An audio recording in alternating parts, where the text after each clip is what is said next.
నమస్తే. ప్రస్తుతం మనము ఉస్మానియా యూనివర్సిటీ అడ్మిషన్ బ్లాక్ దగ్గర ఉన్నాము. సో ఇక్కడ మన వెనకాల కనబడతా ఉన్నారు ఉస్మానియా యూనివర్సిటీకి సంబంధించినటువంటి కొంతమంది నాన్ టీచింగ్ సంబంధించినటువంటి ఎంప్లాయీస్, కాంట్రాక్ట్ ఉద్యోగులు అంతా కనబడతా ఉన్నారు. గత కొన్ని ఏళ్ల నుంచి వాళ్ళు పడుతున్నటువంటి సమస్యలు కావచ్చు, ఇబ్బందులకు సంబంధించి గత ప్రభుత్వం బీఆర్ఎస్ 10 ఏళ్ల పాటు కొట్లాడినా ఎన్నోసార్లు వాళ్ళకి వినిపించినా పట్టించుకోలేదు. పోనీ రేవంత్ సర్కార్ అన్న పట్టించుకుంటుందని చెప్పేసి సో అడ్మిషన్ బ్లాక్ దగ్గరకు వచ్చారు. కొంతమంది లోపల అడ్మిషన్ బ్లాక్ లోపలికి వెళ్ళారు. మిగతా మంది ఇక్కడ కాంట్రాక్ట్ ఉద్యోగులు మనతో పాటున్నారు. మాట్లాడే ప్రయత్నం చేద్దాం. We want to time scale అంటూ వీళ్ళు పట్టుకుంటారు. ఫ్లిప్కార్ట్ కూడా ఏంటి ప్రధాన సమస్య ఏంది, ఎన్ని రోజులు ఫైట్ చేస్తాం? నేను 1994 నుంచి పనిచేస్తున్నా. 31 ఇయర్స్ సర్వీస్ అయింది. అన్ని క్వాలిఫికేషన్స్ ఉన్న తర్వాతనే నేను ఉస్మానియా సిటీలో జాయిన్ అయినాను. అప్పుడు మమ్మల్ని కాంట్రాక్ట్ పద్ధతిలోనే తీసుకున్నారు. దాదాపు 1150 మంది కాంట్రాక్ట్ ఎంప్లాయీస్ ఉస్మానియా సిటీలో పనిచేస్తారు. టోటల్ ఉస్మానియా సిటీలో ఇప్పుడున్న వెకెంట్ పోస్టులు 2000 వెకెంట్ పోస్టులు ఉన్నాయి నాన్ టీచింగ్. మా యొక్క 1150 మందిని రెగ్యులరైజ్ చేసిన, టైం స్కేల్ ఇచ్చినా కానీ యూనివర్సిటీకి కానీ గవర్నమెంట్కి కానీ ఎటువంటి ఇబ్బంది లేదు. తెలంగాణ ఉద్యమంలో మేము కూడా పాల్గొన్నాము, దెబ్బలు తిన్నాము, అన్నీ అయినాయి. కానీ తెలంగాణ వస్తే చాలామంది బాగుపడ్డారు, కానీ మా జీవితాలు మాత్రం ఏం మారలేదు. తెలంగాణ గవర్నమెంట్ వచ్చింది, బీఆర్ఎస్ గవర్నమెంట్ వచ్చి 10 ఏళ్ళు పాలించింది. కాంట్రాక్ట్ పదం ఉండదు, కాంట్రాక్ట్ వాళ్ళని రెగ్యులరైజ్ చేస్తామన్నారు, ఏమీ చేయలేదు. కనీసం మా జీతాలు కూడా పెంచడం మానేసి 4-5 ఏళ్ళ నుంచి అదే జీతం మీద పనిచేయాలంటే నిత్యావసర ధరలు పెరిగినాయి, రెంట్లు పెరిగినాయి, మెడిసిన్స్ పెరిగింది, స్కూల్లో పిల్లల ఫీజులు పెరిగినాయి. ఉన్న ఎంప్లాయీస్ దాంట్లో దాదాపు 750 నుంచి 800 contract employees, class 4th employees ఉన్నారు. వాళ్ళ కనీసం 14,000 కూడా జీతం వస్తలేదంటే ఎంత బాధ అనిపిస్తుందంటే, ఇది ఉస్మానియా యూనివర్సిటీ అంటే చాలా ప్రపంచంలోనే ఒక పెద్ద యూనివర్సిటీ, కానీ దీంట్లో శ్రమ దోపిడీ అనేది ఏ విధంగా జరుగుతుందనేది మేము మీడియా ద్వారా విన్నవించుకుంటున్నాం. మేము ఇన్ని సంవత్సరాల నుంచి పనిచేస్తున్నాం. ఒకవేళ మేమే మా సర్వీసెసే లేకుంటే, మా క్వాలిఫికేషన్సే లేకుంటే మమ్మల్ని తీసేయచ్చు కదా. మళ్ళీ ఇన్నేళ్ళ నుంచి ప్రతి 3 నెలలకు ఒకసారి ఎక్స్టెన్షన్ ఆర్డర్స్ ఇచ్చుకుంటా మమ్మల్ని కంటిన్యూ చేస్తున్నారు. 2013లో వైస్ ఛాన్సలర్ సత్యనారాయణ సార్ ఉన్నప్పుడు వీళ్ళు ఎంతో కష్టపడుతున్నారు, వీళ్ళకు ఏడాదికి ఏదో కొంచెం ఇన్హాన్స్మెంట్ ఉండాలని ఏడాదికి 1500 ఇన్హాన్స్మెంట్ ఇచ్చిపోయిండు. లాస్ట్ వైస్ ఛాన్సలర్ 11 ఏళ్ళు ఇచ్చిన తర్వాత దాంట్లో ఆ కమిటీలో గవర్నమెంట్ ఆఫ్ తెలంగాణ తరఫున కూడా ఒక మెంబర్ ఉండి వాళ్ళు కూడా అప్రూవల్ చేసి ఇచ్చిండ్రు. దాన్ని కూడా రవీందర్ సార్ వైస్ ఛాన్సలర్ ఉన్నప్పుడు ఆ 1500ను కూడా తీసేయడం జరిగింది. ఇప్పుడు మా పరిస్థితి ఏమైపోయిందంటే 4 సంవత్సరాల నుంచి జీతాలు పెరగడం లేదు, ఇంట్లో ఇబ్బందులు, ఆర్థిక పరిస్థితులు, ఎన్ని సమస్యలు అంటే ఆ సమస్యలన్నీ నాన్ టీచింగ్ కాంట్రాక్ట్ ఎంప్లాయీస్కి వచ్చినట్టు అనిపిస్తుంది. టీచర్స్ కాంట్రాక్ట్ ఎంప్లాయీస్కు 2018లో తిరుపతిరావు కమిటీ వేసి వాళ్ళకి శాలరీ ఎన్హాన్స్మెంట్ చేయడం జరిగింది. అప్పుడు కూడా మాకు అన్యాయం చేయడం జరిగింది, గవర్నమెంట్లో కానీ యూనివర్సిటీలో కానీ. అప్పటి నుంచి ఇప్పటి వరకు మాకు జీతాలు పెరుగుతలేదు. మేము గవర్నమెంట్కి కానీ వైస్ ఛాన్సలర్ సార్కి ఒకటే ఇన్ని వేకెన్సీస్ ఉన్నాయి కాబట్టి మాకు రెగ్యులర్ చేయాలంటే కోర్టు కేసు ఉన్నది అవి అని చెప్తున్నారు. కనీసం మాకు టైం స్కేల్ ఆల్రెడీ యూనివర్సిటీలో దాదాపు ఒక 250 మంది టైం స్కేల్ ఎంప్లాయీస్ పనిచేస్తున్నారు. మాకు కూడా టైం స్కేల్ ఇస్తే ఇప్పుడు ఉన్న 20,000కు ఇంకొక 5 నుంచి 10,000 ఎక్కువ శాలరీ అనేది యాడ్ అవుతుంది తప్ప గవర్నమెంట్ మీద ఎక్కువ బడ్జెట్ పడదు, లీగల్గా ప్రాబ్లం ఉండదు, యూనివర్సిటీ మీద ఎక్కువ బడ్జెట్ పడదు. ఇది అనేది న్యాయసమ్మతమైన డిమాండ్ కాబట్టి మా నాన్ టీచింగ్ కాంట్రాక్ట్ ఎంప్లాయీస్ 1150 మందికి టైం స్కేల్ ఇవ్వాలని మా నాన్ టీచింగ్ కాంట్రాక్ట్ ఎంప్లాయీస్ తరఫున నేను డిమాండ్ చేస్తున్నా. ఏం చెప్తారు, మీరేం చెప్తారు అన్న? ఎన్ని రకాల డిపార్ట్మెంట్లో ఉంటుంటారు వీళ్ళందరూ? మొత్తం యూనివర్సిటీలో చాలా డిపార్ట్మెంట్లో పనిచేస్తారు కాంట్రాక్ట్ ఎంప్లాయీస్.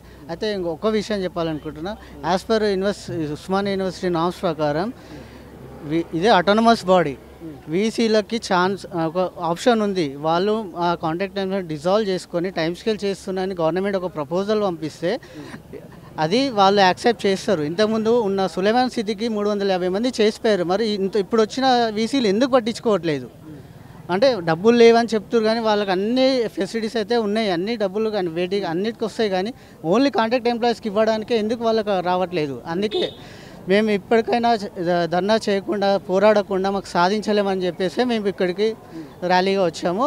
ఇంకా గత 3 నెలల తర్వాత కూడా నిర్వాహక సమ్మె చేయాలని అనుకుంటున్నాం. ఇట్లా లోపలికి ఎవరు వెళ్ళారు, లోపల ఎవరితో మాట్లాడుతున్నారు? అధ్యక్షుడు మా కాంట్రాక్ట్ ఎంప్లాయీస్ యొక్క ప్రెసిడెంట్ అంజయ్ వెళ్ళిండు, ఆయన వెంబడి జనరల్ సెక్రటరీ వాళ్ళు వెళ్ళడం జరిగింది. రిజిస్టర్ సార్ ఉన్నాడు, రిజిస్టర్ సారు లోపలికి రండి మాట్లాడదామన్నారు. రిజిస్టర్ సార్తో మాట్లాడి ఆయనకు వినతి పత్రం సమర్పించి రావడానికి మా యొక్క నాయకులు పోయినరు. తదుపరి కార్యాచరణ ఏమని అనుకుంటున్నారా మరి ఇక్కడ నుంచి రెస్పాండ్ రాకపోతే? ఇప్పుడు యూనివర్సిటీ ఇప్పుడు నేను ఇన్ని సంవత్సరాల నుంచి చేస్తున్నా ఎప్పుడు కూడా యూనివర్సిటీకి ఇబ్బంది పెట్టాలని మేము అనుకోలే. మా కొట్లాడుతూనే యూనివర్సిటీకి పనిచేస్తూనే మా డిమాండ్స్ గురించి ఫైట్ చేసినాం తప్ప వేరే విధంగా చేయలే. ఇప్పుడు కూడా మేము ఒక 2 months వరకు టైం ఇచ్చి యూనివర్సిటీ పలు రకాలుగా మా యొక్క నిరసనను తెలియజేసి లాస్ట్కు అనేది అందరం కలిసి చర్చించుకొని ఒక నిర్ణయం తీసుకొని తదుపరి కార్యాచరణ అనేది ప్రకటించడం జరుగుతుంది. చాలామంది మహిళలు ఉన్నారు. అమ్మ ఎన్నేళ్ళ నుంచి పని చేస్తారు మీరు? మేము చేయబట్టి 20 ఏళ్ళు అవుతుంది. 20 ఏళ్ళ నుంచి. ఎంత మొదట్లో ఎంత ఉండే నీ జీతం? 1800 ఉండే. 1800 నుంచి ఇప్పుడు ఎంత దాకా వచ్చింది? ఇప్పుడు 15,000 అయింది. 15,000. సో ఇప్పుడు ఏంది మరి మీకు ఏమనిపిస్తుంది అంటే జీతాలు పెంచాలంటే? చేయబట్టి మాకు ఎక్కువ జీతాలు కావాలనేసి టైం స్కేల్ కావాలని మేము పోరాడుతున్నాం. జీతాలు సరిపోతలేవు. పిల్లల ఫీజులు కట్టాలా, ఇంటి రెంట్ కట్టాలా, ఇంట్లోకి వెళ్ళ తీసుకోవాలా, పిల్లలు పెద్దగా అయిపోతారు, పెళ్ళిళ్ళు చేయాలా, ఈ సరిపోని జీతాలలో మేము ఏం చేయాలనేసి ఇక్కడికి వచ్చినాం.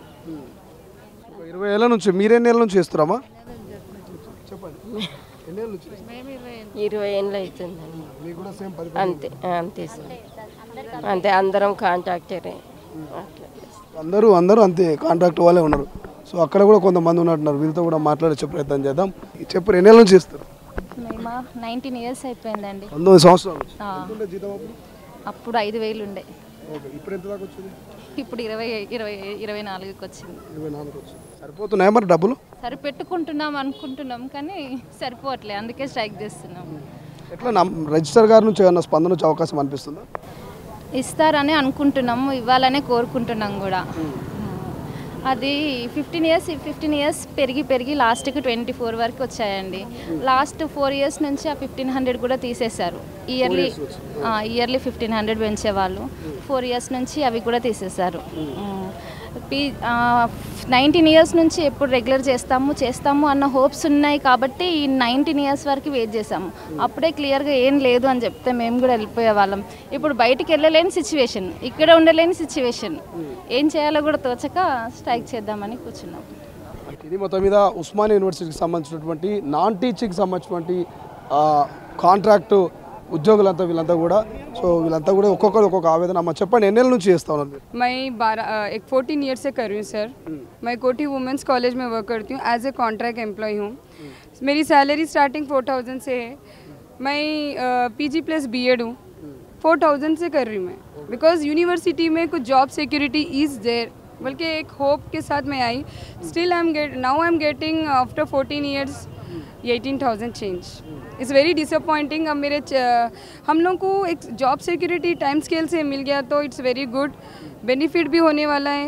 टाइम स्केल के बाद रेगुलराइज होने के चांसेस रहती है. अगर हम कॉन्ट्रैक्ट में ही रहेंगे वी कैन नॉट फाइट.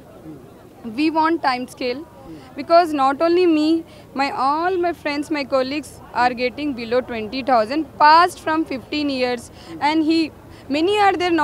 सबके years different है. मेरा एक 14 years है, कुछ जनों का 16 years है, सभी के 3,000 2,000 से स्टार्टिंग है.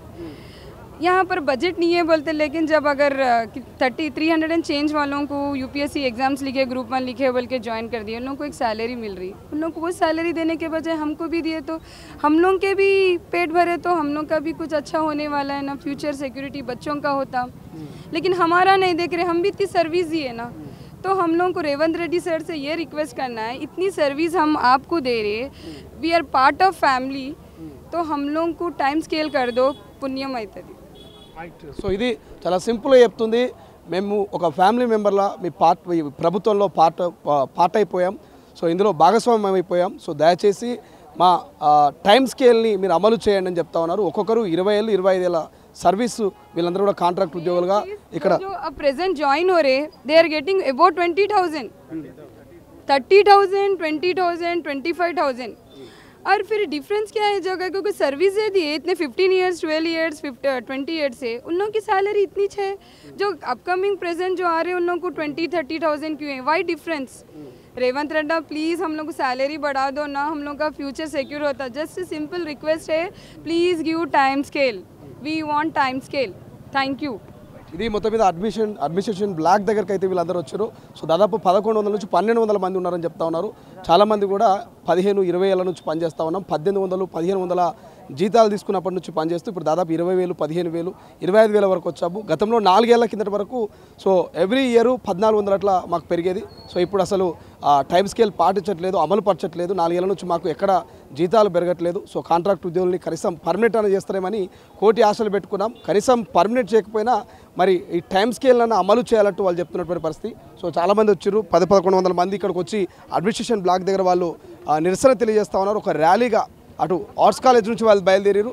సో మరి లోపల కొంతమంది ఈ యూనియన్కి సంబంధించినటువంటి కాంట్రాక్ట్ యూనియన్కి సంబంధించినటువంటి నాయకులు మాట్లాడుతూ ఉన్నారు రిజిస్టర్తో.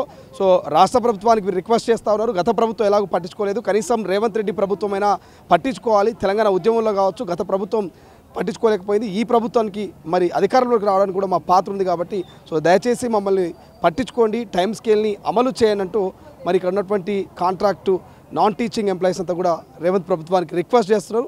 చూద్దాం స్పందిస్తారా లేకపోతే ఏం చేస్తారనేది. కెమెరా పర్సన్ అజయ్తో శ్రీశైలం, తొలి వెలుగు, ఉస్మానియా యూనివర్సిటీ. ప్రపంచంలో ఏ మూల ఏ క్షణం ఏం జరుగుతుందో వేగంగా తెలుసుకోవడానికి తొలి వెలుగు వాట్సాప్ ఛానల్ని ఫాలో చేయండి.